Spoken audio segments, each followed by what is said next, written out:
Je mi jasné, že nebudem prvý a zrejme ani posledný, kto vás chce inšpirovať na spojenie jesennej lahodnej Hokkaido tekvice a talianskej gulatozrnej ryže. Ale zároveň verím, že takéto krémové tekvicové risotto ste ešte nejedli. Keď tvorím recepty na risotto, snažím sa nájsť cestu, ako zalievať vývarom, ktorý neprekrýva, ale naopak umocňuje hlavnú surovinu, v tomto prípade tekvicu. Keď ju upečiete, bude ešte intenzívnejšia, ale do risotta aj tak pribudne až na záver. A preto v tomto recepte sa vyskytne nielen ako prídavná surovina, ale dostaneme ju do každého zrnka ryže. Sledujte ako.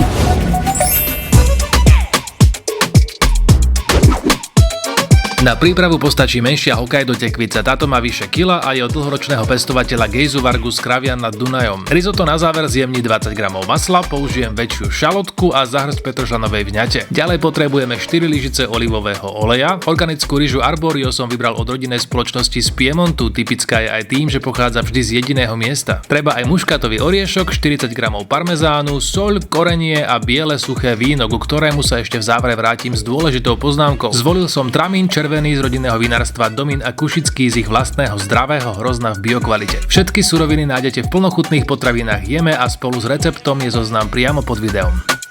Vyberte menšiu Hokkaido tekvicu, ktorú najprv dôkladne umyte a osúšte. Tekvicu prekrojíme a vnútornú časť vyčistíme. Najvhodnejšie je použiť naberačku na zmrzlinu alebo polievkovú lyžicu. Z tejto 1100 gramovej tekvice zostalo po očistení vyše 800 gramov. Očistenú tekvicu pokrájame na veľmi malé kocky. Premiestnime do misy. Pridáme 2 lyžice olivového oleja. Nadrobno do misy nastrúhame asi polovicu muškátového orieška. Dochutíme štipkou mletého čierneho korenia a lyžičkou soli.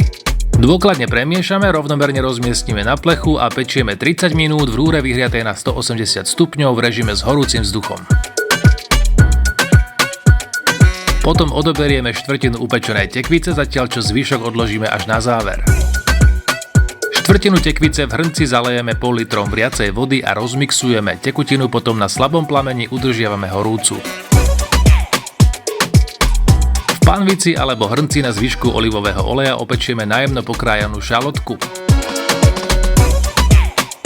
Po 5 minútach pridáme ryžu. Arborio, respektíve gulatozrnnú ryžu vopred nepreplachujeme ani nenamáčame. Nasypeme ju priamo do základu a miešame aspoň 2 minúty, aby sa dostatočne ohriala. Príprava risotta vyžaduje asi 20-minútovú pozornosť. Ideálne je mať všetky suroviny pripravené vopred, vrátane suchého bieleho vína. Na podliatie ryže postačí 100 ml. Miešame, kým rýža nevsiakne všetku tekutinu.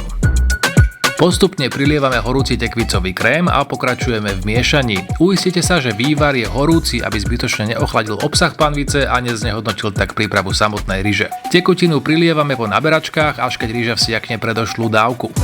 Potrvá to 16 až 20 minút a závisí to nielen od ryže, ale aj od kvalitnej panvice a predovšetkým od intenzity varenia. Odporúčam skôr nižší výkon a rovnomerné miešanie. Pred poslednou naberačkou primiešame do hrnca pečenú tekvicu, pár kúskov ešte odložíme na dekoráciu a zahŕsť petržlanovej vňate. Zalejeme poslednou porciou tekvicového vývaru, v prípade potreby môžeme pridať aj naberačku vriacej vody.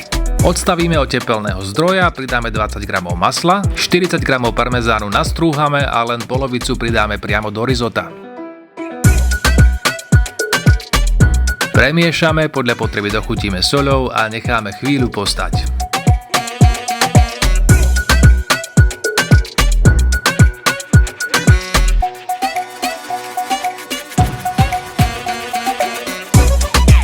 Jednotlivé porcie posypeme zvyškom strúhaného parmezánu, kúskami pečenej tekvice a petržlanovej vňate.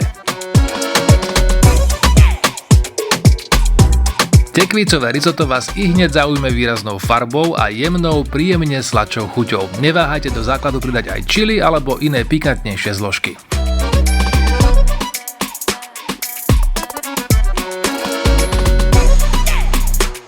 Naozaj tekvicové risotto. Chuť opečené tekvice v každom jednom súste, v každom jednom zrnku ryže. Hrá tam trošku jemne aj ten muškatový oriešok s korením a samozrejme parmezán. Inak pri testovaní tohto receptu som skúšal prvý raz pripraviť talianske risotto celkom bez vína a mám pre vás jednu dobrú radu: ani to neskúšajte. Kombinoval som suroviny ako sa len dalo, ale vždy tomu niečo chýbalo a takú tú povestnú kyslosť alebo aciditu, bez ktorej sa talianske risotto zrejme nezaobíde, asi nerozsiahneme nijak inak, takže nemáte za čo. Všetky suroviny aj s receptom nájdete napísané dole pod videom aj v plnochutných potravinách jeme. Veľa inšpirácie a nezabúdajte, treba si variť.